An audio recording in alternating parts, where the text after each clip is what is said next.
ఎన్నికల్లో రాష్ట్రమంతా ఒక రకమైన ఫలితాలు వస్తే ఆ ఉమ్మడి జిల్లాలో మాత్రం బీఆర్ఎస్ ఆధిక్యత ప్రదర్శించింది.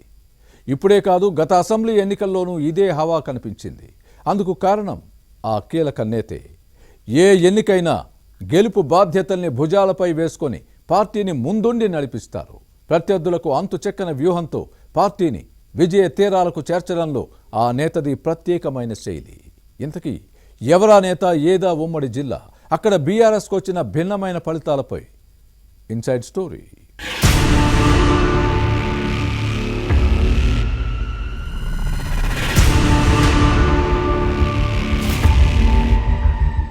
మున్సిపల్ ఎన్నికల ఫలితాలు ఉమ్మడి మెదక్ జిల్లా బీఆర్ఎస్ నేతలకు ఊరటనిచ్చాయి. ఇక్కడ మాజీ మంత్రి హరీష్ రావు మార్క్ స్పష్టంగా కనిపించింది. ఎన్నికలను ప్రతిష్టాత్మకంగా తీసుకుని పోరాడారు. ఉమ్మడి జిల్లాలో గెలుపు బాధ్యతలను భుజాలపై వేసుకుని గులాబీ పార్టీ శ్రేణులను ముందుండి నడిపించారు. ప్రతిపక్ష బీఆర్ఎస్, అధికార కాంగ్రెస్ హవాకు బ్రేకులు వేసింది. ఉమ్మడి మెదక్ జిల్లా 19 మున్సిపాలిటీల్లో 11 చోట్ల బీఆర్ఎస్ ఆధిక్యత సాధించడంలో హరీష్ రావు కీలకంగా వ్యవహరించారు. 6 పురపాలక సంఘాలను పూర్తి మెజార్టీతో కైవసం చేసుకున్న గులాబీ పార్టీ హంగ్ ఫలితాలు వచ్చిన మరో 5 మున్సిపాలిటీల్లో పార్టీ ఎక్స్ అఫీషియో సభ్యుల ఓట్లతో చైర్మన్ పీఠాలను దక్కించుకునేందుకు అన్ని ప్రయత్నాలను చేస్తోంది. దీంతో పార్టీ క్యాడర్లో జోష్ కనిపిస్తోంది.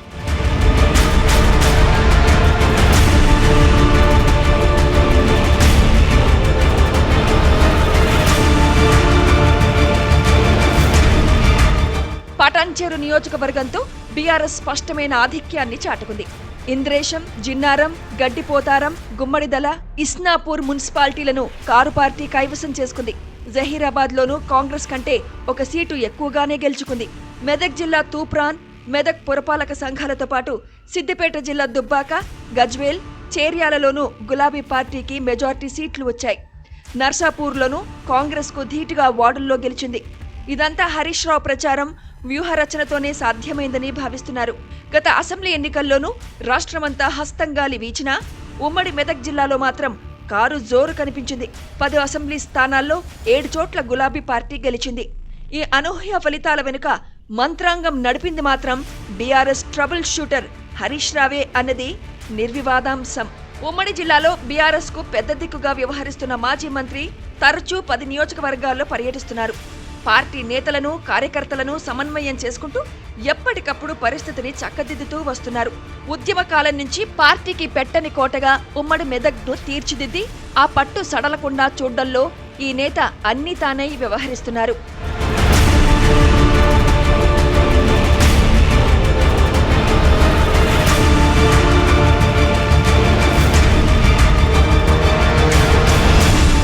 మున్సిపల్ ఎన్నికల్లో పోటీ చేసే బీఆర్ఎస్ అభ్యర్థుల ఎంపికలో స్థానిక ఎమ్మెల్యేలు, పార్టీ నేతలను సమన్వయం చేసుకున్నారు హరీష్ రావు.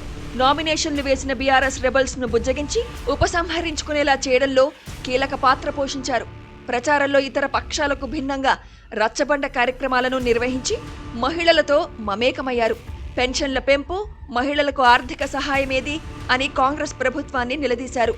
కళ్యాణ లక్ష్మి లబ్ధిదారులకు తులం బంగారం, తెలంగాణ సమరయోధులకు పెన్షన్ వంటి విషయాల్లో హస్తం పార్టీ సర్కారు వైఫల్యాలను సాధారణ మహిళా ఓటర్లకు అర్థమయ్యేలా తనదైన శైలిలో వివరించారు.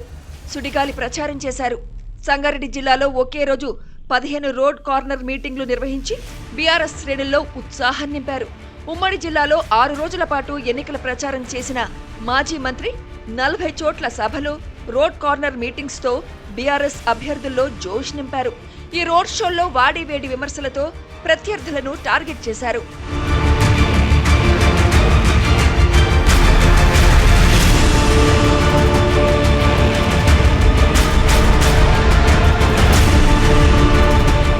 మొత్తం మీద పకడ్బందీ వ్యూహాలను అమలు చేసి హరీష్ రావు గత అసెంబ్లీ ఎన్నికల మాదిరిగానే ఈసారి ఉమ్మడి మెదక్ జిల్లా గులాబీ పార్టీకి ఆధిక్యత లభించేలా కృషి చేశారన్న అభిప్రాయం వ్యక్తమవుతోంది. మున్సిపల్ ఎన్నికల్లో అత్యధిక వార్డుల్లో నెగ్గిన బీఆర్ఎస్ ఎన్ని చైర్పర్సన్ పీఠాలు దక్కించుకుంటుందో చూడాలి మరి.